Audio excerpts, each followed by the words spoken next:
Vážení priatelia zo slovenskej tlače, ja som váš terč a nie môj mŕtvý otec. Ja som váš terč a nie môj mŕtvý starý otec.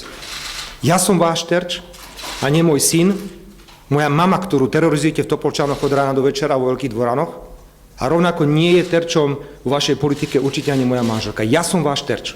Nech sa páči. Strieľajte do mňa od rána do večera. A ja budem pokračovať legálnym spôsobom súboja s vami. Prestaňte sa rýpať v minulosti môjho mŕtvého otca. Robotníka z Topolčian, ktorý zomrel ako 56-ročný. Prestaňte sa rýpať v minulosti môjho mŕtvého starého otca. Toto, priatelia, je hynizmus najhrubšieho zrna, aký som ešte nikdy nevidel. Toto by neurobili ani najväčšie prasce na svete. Čo vy robíte vo vzťahu k rodine, čo robíte k slovenským politikom, čo robíte ľuďom, ktorí robia svoje veci. Nech sa páči, som tu.